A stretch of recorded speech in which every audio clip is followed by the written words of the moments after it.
আজকের রেসিপিতে থাকছে রুই মাছের ঝোল আর তার সাথে টমেটোর চাটনি।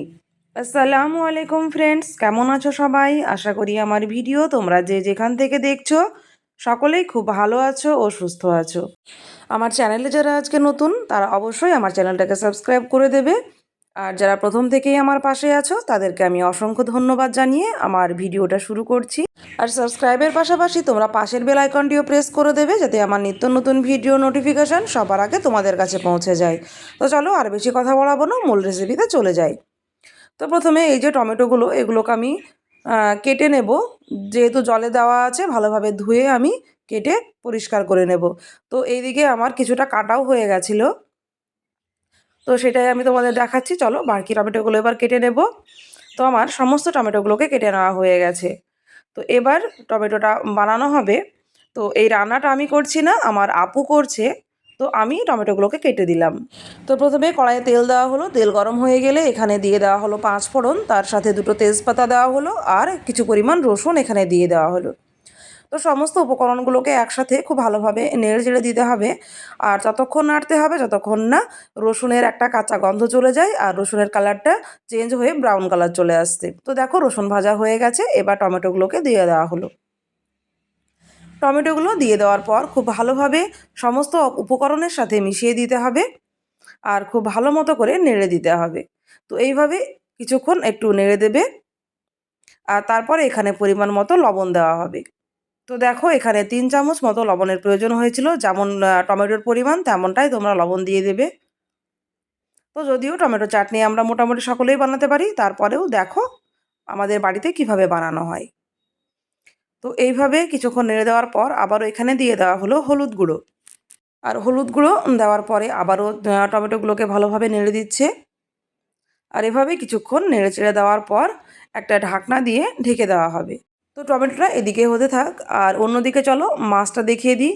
আর এখানে মাছে লবণ দিয়ে দেওয়া হচ্ছে, আর তারপরে কিছু পরিমাণ হলুদ এখানে দিয়ে দেওয়া হবে, আর তারপর খুব ভালোভাবে এটাকে মাখিয়ে দিতে হবে। লবণ হলুদ খুব ভালোভাবে মাখানো হয়ে গেলে মাছগুলোকে ভেজে নেবে। তো সর্ষের তেলেই রান্নাটা হবে, তাই এখানে কড়াইয়ে সর্ষের তেল দিয়ে দেওয়া হলো। তেল গরম হলে মাছগুলোকে একটা একটা করে দিয়ে মাছগুলোকে ভেজে নিতে হবে। তো তেলটা একটু গরম হলে তারপরেই মাছগুলোকে দিয়ে দেওয়া হবে। তো দেখো এবার মাছগুলোকে দিয়ে দেওয়া হচ্ছে, আর মাছগুলোকে খুব ভালোভাবে ভেজে নিতে হবে।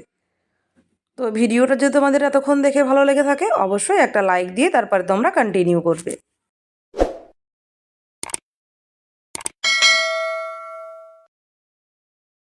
তো এরই মধ্যে মাছের এক পিঠ ভাজা হয়ে গেছে, এবার অপর দিকটা উল্টে ভেজে নিতে হবে খুব ভালোভাবে।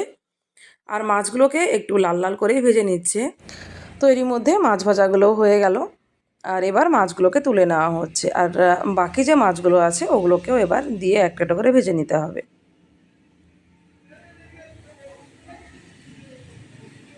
তো এই তো অন্য মাছগুলোকে ভেজে নেওয়া হবে এবার। তো এভাবে অনেক দিন পর আবারও একসাথে আমাদের সবার রান্না বান্না খাওয়া দাওয়া হলো। তো এখন তো আর সবাই একসাথে থাকা হয় না, তাই বেশ ভালোই লাগছিল। আর এটা তোমাদের বলাই হয়নি, এটা হচ্ছে আমার শ্বশুরবাড়ির ভিডিও আর কি। তো গতকালকে সেখানে যাওয়া হয়েছিল, তার কিছুটা শ্যুট আমি করে রেখেছিলাম, সেটাই তোমাদের সাথে আজকে শেয়ার করছি। তো এই তো কথা বলতে বলতে বাকি যে মাছগুলো ছিল ওগুলোও ভেজে নেওয়া হয়ে গেল। আর মাছগুলো একটু সাবধানে তুলে নেওয়া হচ্ছে যাতে ভেঙে না যায়। আর মাছগুলো দেখো খুব সুন্দর ভাজা হয়েছে, লাল লাল করে ভেজে নিল। আর আপু রান্নাটা বেশ সুন্দরই করে। যখন আমরা একসাথে ছিলাম তখন এই বড় আপুর উপরেই দায়িত্ব থাকতো রান্না বান্না করে নেওয়ার জন্য। তো কড়াইয়ে আবারও তেল দেওয়া হলো মাছ রান্না করে নেওয়ার জন্য, আর অন্যদিকে একবার দেখে নিচ্ছি যে টমেটো চাটনিটা হলো কি না। তো টমেটোগুলো দেখো নরম হয়ে এসেছে, এবার এখানে চিনি দিয়ে দেওয়া হবে। তো চিনিটা তোমরা পরিমাণ মতো দেবে, যে যতটা চিনি খাও কিংবা টমেটো কেমন মিষ্টি বা টক সেই অনুযায়ী চিনিটা ব্যবহার করতে হবে। তোমরা একটু চেখে দেখে নেবে যে চিনিটা কতটা পরিমাণ লাগবে। তো চিনি দেওয়া হয়ে গেল, আর এরপরে আবারও একটু নেড়ে দিচ্ছে। আর এবার দেখো মাছের জন্য পেঁয়াজটা দিয়ে দেওয়া হলো। তো পেঁয়াজ খুব ভালোভাবে ভেজে নিতে হবে, যেহেতু চুলোয় রান্না খুব তাড়াতাড়ি রান্নাটা হয়ে যায়। তো পেঁয়াজগুলোকে খুব ভালোভাবে নেড়ে দিল যতক্ষণ না একটু ব্রাউন কালার চলে আসছে। তো তারপর এখানে দিয়ে দেওয়া হলো টমেটো। তো টমেটো দেওয়ার পরে আবারও খুব ভালোভাবে একটু নেড়েচেড়ে দেওয়া হলো। এরপরে বাকি যে বাটা মশলাগুলো সেগুলো এবার দিয়ে দেবে। তো তার আগে এখানে দিয়ে দিচ্ছি লবণ। তো লবণটা দেওয়ার কারণে টমেটোটা খুব তাড়াতাড়ি গলে যাবে বা নরম হয়ে যাবে। তারপর আবারও খুব ভালোভাবে নেড়ে নিচ্ছে। এভাবে কিছুক্ষণ নেড়ে নেওয়া হবে যতক্ষণ না টমেটোটা একটু নরম হয়ে আসছে, আর তারপর এখানে দিয়ে দেওয়া হবে। তো তোমরা দেখতে পেলে এখানে প্রথমে হলুদ গুঁড়োটা দেওয়া হলো, আর এবার খুব ভালোভাবে একটু নেড়ে দেওয়া হলো। আর এখানে এবার দেওয়া হচ্ছে দেখো লঙ্কা গুঁড়ো, কাঁচা লঙ্কাকে এভাবে পেস্ট করে নেওয়া হয়েছিল, সেই লঙ্কা পেস্টটা এখানে দিয়ে দেওয়া হলো। তো আবারও নাড়তে হবে যাতে লঙ্কার যে কাঁচা গন্ধ সেটা বেরিয়ে যায়।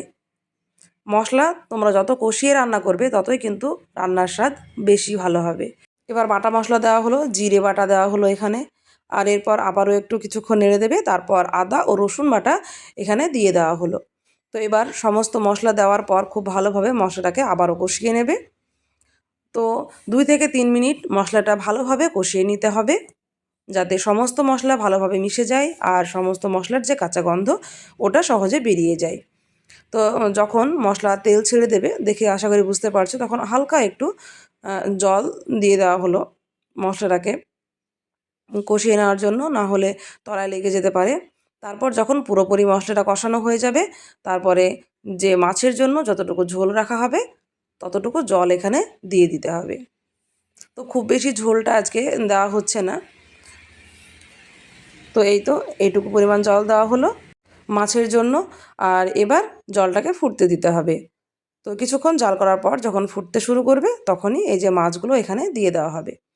তো একটা একটা করে মাছগুলোকে দিয়ে দেওয়া হচ্ছে। আর এই মাছগুলো দেওয়ার পর কিছুক্ষণ একটু নেড়ে দিতে হবে, আর তারপরে ফুটে উঠলে মাছগুলোকে নামিয়ে নিতে হবে।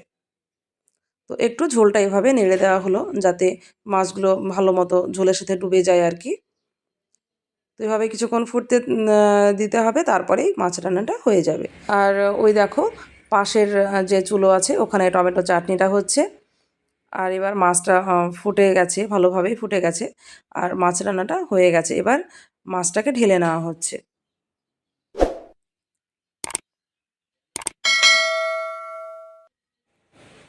তো এবার দেখো মাছের কালারটা কতটা সুন্দর এসেছে, আর খেতেও হয়েছিল অনেকটাই মজার। তো এইভাবে তোমরা অবশ্যই একবার মাছ ট্রাই করে দেখবে, আশা করি তোমাদের ভালো লাগবে। আর আজকের ভিডিওটা তোমাদের কেমন লাগলো সেটাও আমাকে কমেন্ট বক্সে কমেন্ট করে জানাবে। আর এইভাবে কারা মাছ রান্না করো সেটাও আমাকে তোমরা কমেন্ট বক্সে কমেন্ট করে জানাবে। আর অন্যদিকে চলো দেখি, টমেটোটা মোটামুটি হয়ে এসেছে। তো আরও একটু হবে সেটাই আমাকে বলছিল। তো এই যে টমেটোর জলটা আছে, জলটা আরও একটু শুকিয়ে গেলে তাহলেই এটাকে নামিয়ে নেবে।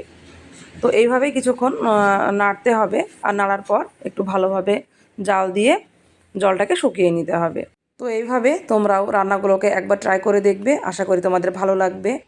আর যেহেতু দুটো রান্নাই কমন রান্না, আমরা কম বেশি সকলেই বানাতে পারি, তারপরেও এইভাবে যারা রান্না করো তারা আমাকে কমেন্ট বক্সে কমেন্ট করে জানাবে। আর এরই সাথে তোমাদের আজকের ভিডিওটা কেমন লাগলো সেটাও আমাকে জানাতে কিন্তু একদমই ভুলবে না। আর এই বলে আজকের ভিডিওটাকেও আমি এখানে শেষ করে দিচ্ছি। এরপরে দেখা হবে আবার নতুন কোনো একটা ভিডিওতে বা নতুন কোনো একটা রেসিপি নিয়ে।